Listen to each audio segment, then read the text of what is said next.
All right, I'm coming at you from the Buck Farm, and we are having an MVPA get together with all kinds of famous people in here, like the man I bought my first Jeep from walking behind me.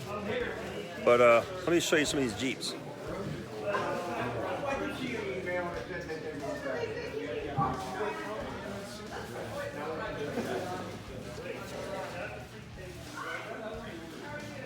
You ever seen one unmolested?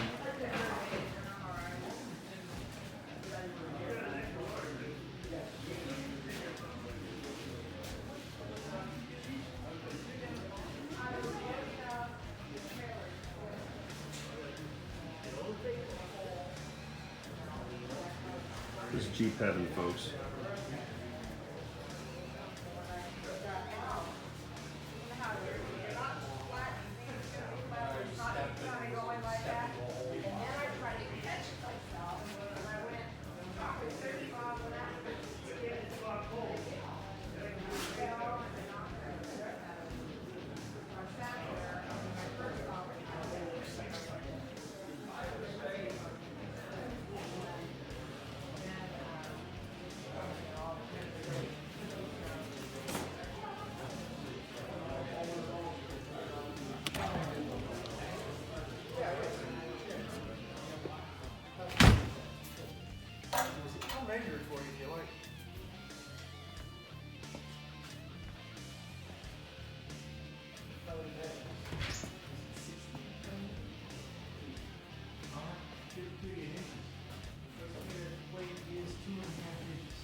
The M4A2 76W.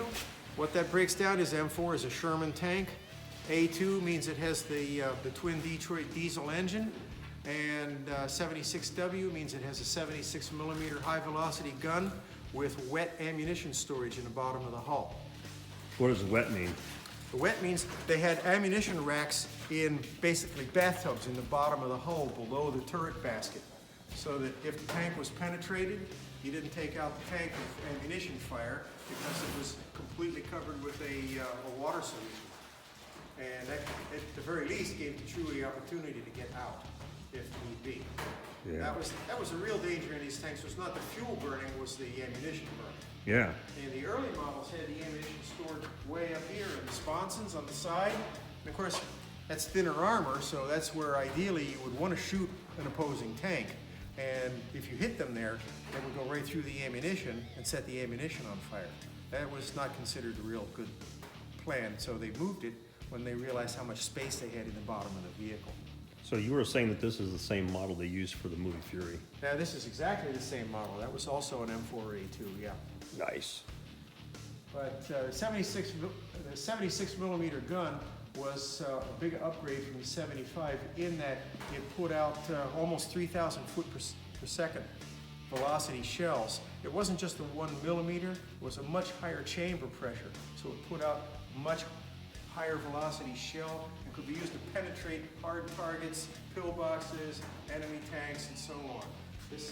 You wouldn't necessarily want to use this to support infantry because the 76 shell had such high pressures that you actually wound up with a smaller explosive charge in the high explosive shells.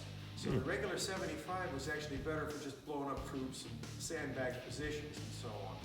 But if you had a hard target, this was what you wanted. So what about this destroyer next to us?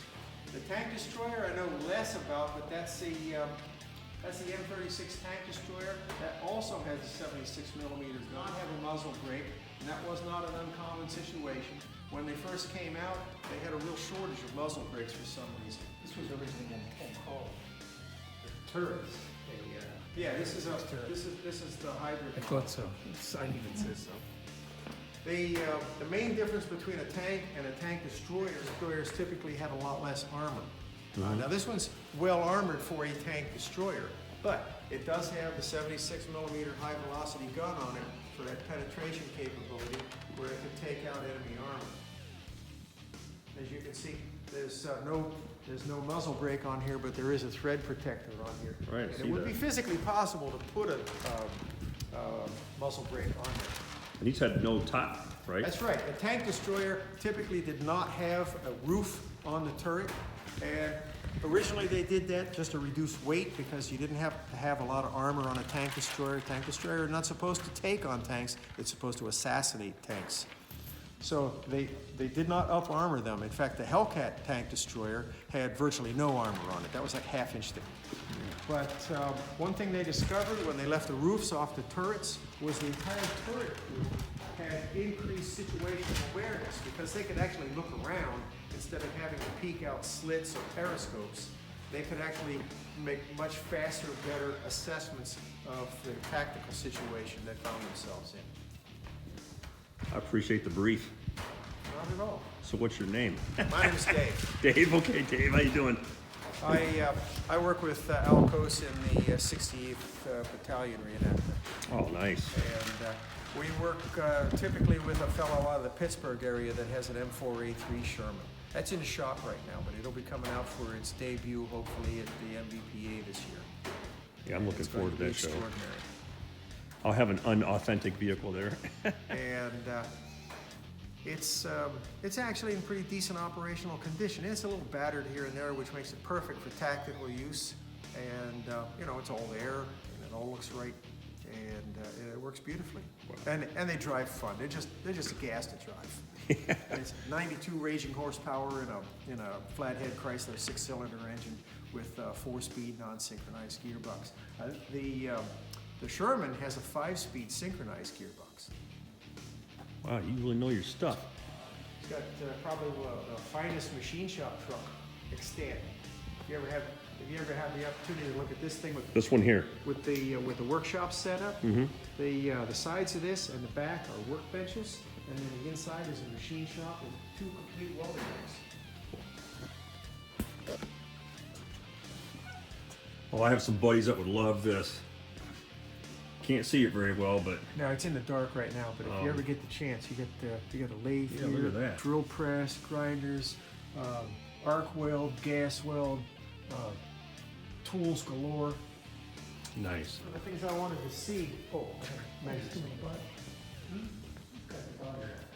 Yes. He also has a trailer that just came last fall. Very nice.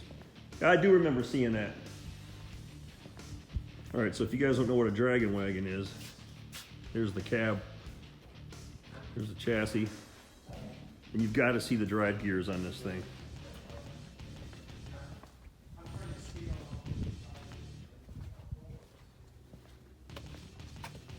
Not gears, but the chain. Look at that thing. Compared to my hand. You ever seen a bicycle chain that big?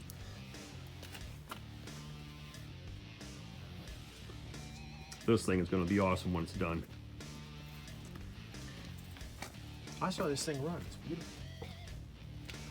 Yeah, I heard it run last fall. Yeah, now he's got the trailer for it too. Yeah, there it is. Yep, got us a PBR hanging out up there. He's got the engines for that, but at the moment he doesn't have any plans to actually use it. All right, David Pizzaferrato, if you're watching, dude, there's one sitting out here in the field. So that's just kind of a quick little tour and explanation of what's sitting out here in the motor pool. It's a blessing to come out here once a month to hang out with these great people and see the history. And I even get to see my buddy Ed. How you doing? You guys remember Ed? Yeah. All right, so have a good night, folks.